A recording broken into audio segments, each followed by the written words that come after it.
Well, welcome to the 700 Club. The reports out of Northern California keep getting worse. At least 66 people have died in the state's worst fire on record, and authorities say that the number of missing has jumped to 600. Search teams are scouring burnt-out structures looking for victims.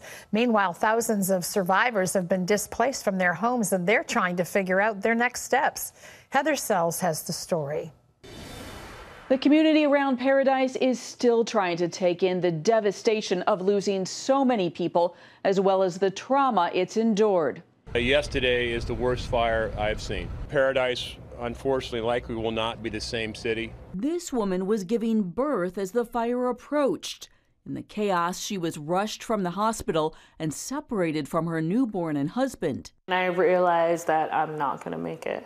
And I just told him on the phone that I was really sorry and that I just loved him and I wasn't going to be there with our kids. Paramedics battled flames to save her life as thousands of others like Kristen Thames fled with just the clothes on their backs. You don't think that it's going to happen to you, but seriously, the next time, I don't care how far away the fire is, when they say evacuate, we're getting out.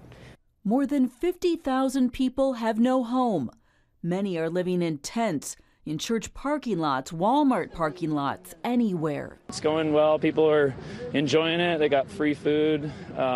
It's been a great temporary solution, but I don't know if it can sustain for a long time. The fire is still only 40% contained, and there is no timeline for when survivors will be allowed to return to their neighborhoods and see what, if anything, is left.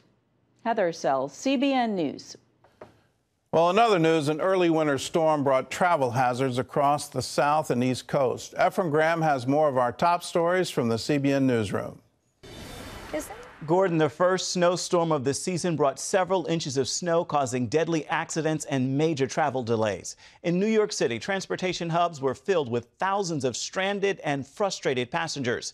From St. Louis to the south and into the Northeast, snow, freezing rain, and sleet made driving tricky and closed schools. At least 7 deaths are attributed to the storm. We turn now to Eastern Europe, where religious freedom is at risk in Bulgaria. The country's parliament is set to vote on a bill that would severely restrict evangelicals and other minority faiths. The bill favors the majority Eastern Orthodox and Muslim religion leaders of all faiths. Even those on the bill who are favoring the bill oppose the bill. One evangelical spokesperson told CBN News the threat has brought all members of the body of Christ together. We as a Christian community all over the country did prayer rallies and peaceful protests. And in my opinion, right now, the church in Bulgaria is more united than ever before. Be sure to follow CBNnews.com for updates on this story throughout the day. This summer, a 19-year-old Indonesian man survived 49 days lost at sea. And recently, he told CBN's Lucille Talusan about the one possession that gave him hope throughout the entire ordeal. In the middle of a summer storm at sea, heavy wind snapped the moorings of Aldi Adilang's fishing raft. On that late July night, he was suddenly swept into the Pacific Ocean. When I drifted away, I was not scared at first because I thought it's okay. Some boat will see me and rescue me. But after many weeks passed, I began to be fearful. What if no one sees me? After a few days, Aldi's food and water ran out. He survived by catching fish and cooking them by burning wood from his hut. He sipped sea water through his clothes. Aldi began to grow desperate. At night, I got very scared because many sharks were circling my raft. I was afraid I will not see my parents again, my family, and my friends. I thought of jumping into the sea and just commit suicide.